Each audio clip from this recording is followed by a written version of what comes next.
السلام علیکم ورحمۃ اللہ وبرکاتہ۔ میری پہچان میں ایک مرتبہ پھر آپ سب کا خیر مقدم ہے۔ آج کا ہمارا موضوع ہے ایفائے عہد یا وعدے کی پابندی، وعدے کی پاسداری۔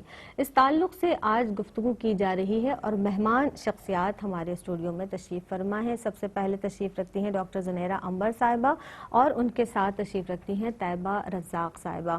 جس طرح وعدے کی پابندی کے حوالے سے گفتگو کی جا رہی ہے، اس کی افادیت کی بھی بات کی، اس کے فوائد بھی ہوئے، اس کے نقصانات بھی ہوئے۔ اگر ہم وعدے کی پاسداری نہیں کرتے، عہد شکنی کرتے ہیں تو اس کے کیا کیا نقصانات ہمیں معاشرے میں بھگتنے پڑتے ہیں اور اللہ کی ناراضگی کا سبب بھی بنتا ہے۔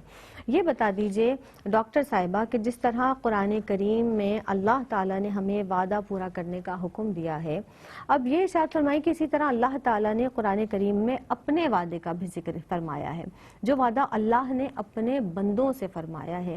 اس تعلق سے میں چاہوں گی کہ اس پر آپ کچھ روشنی ڈالیے گا۔ اللہ سبحانہ وتعالیٰ فرما رہے ہیں لا یخلف اللہ وعدہ ولکن اکثر الناس لا یعلمون، کہ اللہ سبحانہ وتعالیٰ اپنے وعدے کے خلاف نہیں فرمائیں گے، لیکن لوگوں کی اکثریت اس بات سے بے خبر ہے۔ یعنی جو ہم نے ابتدا میں بات کی کہ الستو بربکم، جو پہلا عہد انسان نے، ابھی ہم دنیا میں نہیں آئے اور ہماری روحیں آدم علیہ السلام کی پشت سے نکالی جاتی ہیں اور ہمیں عالم ارواح میں اللہ سبحانہ وتعالی ہم سے یہ وعدہ لے رہے ہیں کہ ہم اللہ کی نافرمانی نہیں کریں گے، تو اللہ تعالیٰ قرآن پاک میں ارشاد فرماتے ہیں مجھ سے کیا ہوا وعدہ پورا کرو تو میں بھی تم سے اپنا وعدہ پورا کروں گا۔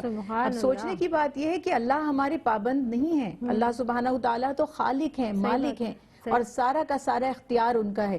اس کے باوجود وہ فرما رہے ہیں کہ میں اپنے وعدے کے خلاف نہیں کرتا۔ کتنی بڑی رحمت ہے۔ کہیں قرآن پاک میں صبر کا حکم دیا تو اللہ سبحانہ وتعالی نے وعدہ فرما لیا کہ صبر والوں کے لیے جنت ہے، صبر والوں کے لیے اللہ کا ساتھ ہے۔ کہیں اللہ سبحانہ وتعالی نے تقوی اختیار کرنے کا حکم دیا تو فرمایا کہ اللہ تعالیٰ نے متقین کے لیے ایسے باغات تیار کر رکھے ہیں جس کے نیچے سے نہریں رواں ہیں اور اس میں وہ ہمیشہ ہمیشہ رہیں گے۔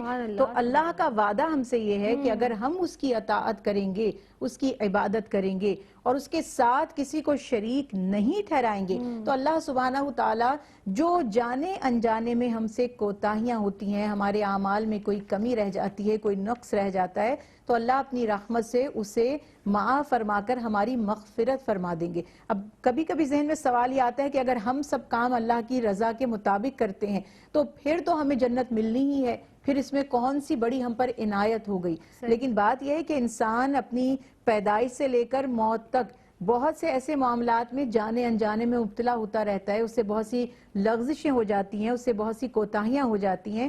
تو اللہ تعالیٰ کے ساتھ اگر ہم کسی کو شریک نہ کریں، جو سب سے بڑا عہد، جو سب سے بڑا وعدہ ہم نے کیا کہ اللہ کے ساتھ کسی کو شریک نہیں کریں گے، تو یقینی طور پر پھر ہمیں اللہ کی رضا ملے گی۔ اگر ہم صبر کریں گے اور استقامت سے اپنے معاملات پر ڈٹے رہیں گے تو اللہ ہمیں اس آزمائش سے نکلنے کا حوصلہ عطا فرمائیں گے۔ اب بات یہ جیسے اللہ فرما رہے ہیں نا کہ اکثر لوگ جانتے نہیں ہیں، یعنی ہمارا اپنا ایک محدود سرکل ہے۔ جیسے ایک کہانی ہم نے بچپن میں پڑھی تھی کہ ایک مینڈک ایک چھوٹے سے تالاب میں رہتا تھا اور وہ سمجھتا تھا کہ سب سے بڑی دنیا کی جو جگہ ہے وہ یہی ہے۔ تو کسی دوسرے باہر کے مینڈک نے یا کسی مچھلی نے آ کر اس کو بتایا کہ نہیں، جہاں سے میں آیا ہوں وہ تو اس سے بھی بڑا تھا۔ تو وہ بار بار وہ پریٹینڈ کرتا رہا اور بڑا بڑا چکر اس تالاب کے گرد لگا کے کہتا رہا اس سے بھی بڑا، اس سے بھی بڑا، لیکن اس کو بات سمجھ نہیں آئی۔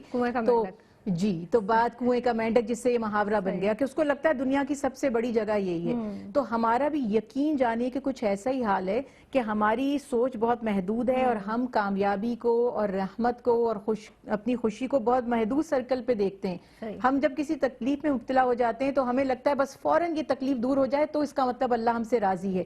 اللہ ہم سے تب راضی ہے اور اس کی رحمت ہم پر تب ہے کہ جب ہم صبر کریں گے تو وہ ہمیں صبر کی طاقت عطا فرمائے گا۔ تبھی تو مومنین دعا کرتے تھے افرغ علینا صبرن، کہ یا اللہ ہم پر صبر کو انڈیل دیجئے۔ وہ یہ نہیں کہتے تھے کہ ہماری مشکل فوراً دور ہو جائے، بلکہ وہ کہتے تھے، ان کی دعائیں یہ ہوتی تھی کہ ہمیں صبر کی توفیق مل جائے۔ تو صبر کی توفیق اللہ کا وعدہ ہے کہ تم صبر کرنے والے تو بنو۔ اللہ تعالیٰ وعدہ فرماتا ہے کہ تمہیں استقامت عطا فرمائے گا۔ تم ایمان کی راہ پر آؤ تو صحیح، اللہ کا وعدہ ہے کہ تمہیں اس پر اللہ تعالیٰ دوام اختیار فرمائیں گے۔ تو ہر ایک قدم جب ہم راہ خدا کے لیے اٹھائیں گے تو اللہ کا وعدہ ہے کہ ایک قدم تم میری طرف اٹھاؤ تو میری رحمت 10 قدم تمہاری طرف متوجہ ہوگی، تم چل کر میری طرف آؤ تو میری رحمت دوڑ کر تمہاری طرف آئے گی۔ تو یہ اللہ سبحانہ وتعالیٰ کے دنیا میں بھی وعدے ہیں، اور جیسے میں نے عرض کی کہ ہم لاکھ شریعت کی پابندی کا دعویٰ کرتے رہیں مگر بحیثیت بشر ہم سے بہت سی خطائیں ہوتی ہیں، لغزشیں ہوتی ہیں، تو یہ بھی اللہ کا وعدہ ہے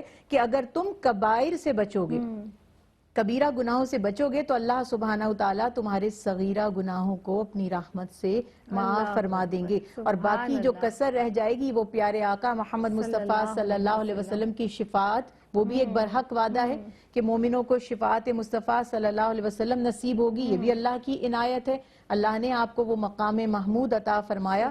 تو اس طرح سے اللہ سبحانہ وتعالیٰ کے وعدے کو ہم یاد رکھیں، اگر ہم راہ راست پر رہیں گے تو ہماری دنیا اور ہماری آخرت میں ہر قدم میں اللہ کی معیت، اس کی رضا، اس کی حمایت، اس کی خوشنودی ہمارے شامل حال ہوگی انشاءاللہ۔ بے شک، اور اتنا پیارا انداز ہے پروردگار عالم کا کہ تم کبیرہ گناہوں سے بچو، چھوٹے چھوٹے گناہ تو ہم ویسے ہی معاف کر دیں گے۔ کتنا خوبصورت انداز اللہ رب العزت کا۔